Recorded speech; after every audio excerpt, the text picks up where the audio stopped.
Good morning. Today we are going to discuss the Code of Ethics for Professional Teachers, specifically the relationship of the secondary and tertiary stakeholders. We are going to discuss the Article 2, Article 3, and Article 9 of the Code of Ethics for Teachers in the Philippines. Article 2. The Teacher and the State. Section 1. The schools are the nurseries of the future citizens of the state. Each teacher is a trustee of the cultural and educational heritage of the nation and is under obligation to transmit to learners such heritage as well as to elevate national morality, promote national pride, cultivate love of country, instill allegiance to the Constitution, and for duly constituted authorities, and promote obedience to the laws of the state. In short, as a teacher, it is the responsibility to promote and be proud of the cultural heritage as well as the learners' knowledge about the love for the state. Section 2. Every teacher or school official shall actively help carry out the declared policies of the state and shall take an oath of this effect. As a teacher, it is necessary to obey rules and shall ensure it help carry out those policies. Section 3. In the interest of the state of the Filipino people as much as of his own. Every teacher shall be physically, mentally, and morally fit. In order to serve the state and the Filipino people, every teacher shall be holistically healthy for a better service. Section 4. Every teacher shall possess and actualize a full commitment and devotion to duty. As a teacher, they shall devote themselves to full commitment to their mission and responsibility. Section 5. A teacher shall not engage in the promotion of any political, religious, or other partisan interest, and shall not directly or indirectly solicit, require, collect, or receive any money or service or other valuable materials from any person or entity for such purposes. A teacher shall not engage in any political or religious interest, as well as collect amount for some purposes, as stated in Section 5. Section 6. Every teacher shall vote and shall exercise all other constitutional rights and responsibility. It is also a right for teacher to exercise their power to vote and assess their rights and responsibility. Section 7. A teacher shall not use his position or facial authority to influence, to coerce any other person to follow any political course of action. Since teacher shall not engage in any political interest, a teacher also shall not use their position as educator promote someone in politics. Section 8.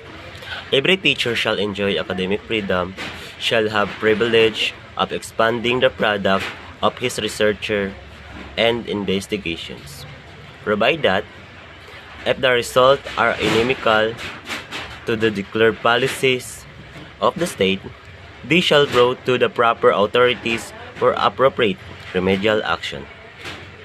A teacher shall enjoy learning continuously and expanding their researches and investigation, but following a certain rules of the state that doesn't not harm anything. So let's proceed to article number 3, which is the teacher and the community. A teacher is a facilitator of learning and of the development of the youth. He shall therefore render the best services by providing an environment conducive to such learning and growth. Section number 1 tells us about the role of a teacher as a facilitator of learning. From the word itself, facilitator, facilitate, which means to make things easier, then the teachers are expected to make learning as easier as possible to the students. Section number 2. Every teacher shall provide leadership and initiative to actively participate in community movements for moral, social, educational, economic, and civic betterment. So section number 2 and number 6 are almost the same. It talks about the teacher's leadership and initiative for community participation. So teachers are intellectual leaders of the community, so they are expected to join such community activities, especially if those activities are really in need of their help. Section number 3.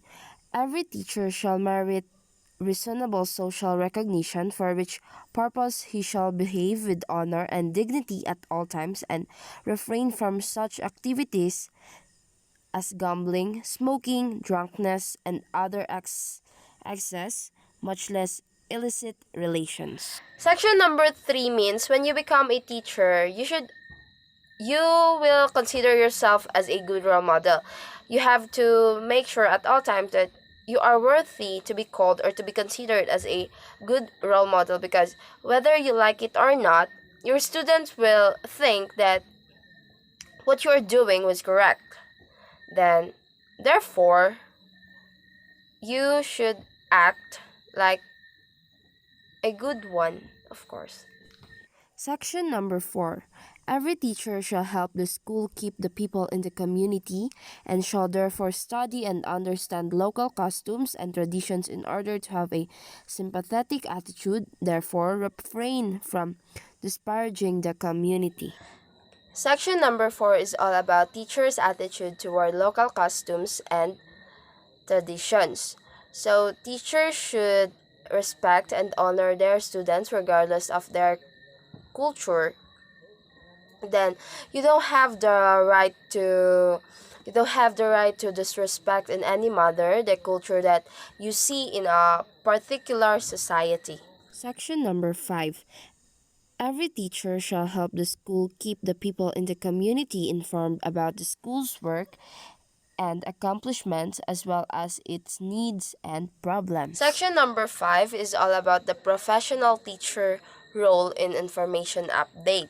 You have to inform the public about the activities, the needs, and the problems to be resolved in the school, especially the parents of your students. Section number 8. A teacher possesses freedom to attend church and worship as appropriate, but shall not use his position and influence to proselyte others. Section number 8 is the teachers has the freedom to choose their religions. No one will control you in regards of religious beliefs. Article number 9, the teachers and the parents. Section number 1. A teacher shall establish and maintain cordial relations with parents and shall conduct himself to merit their confidence and respect.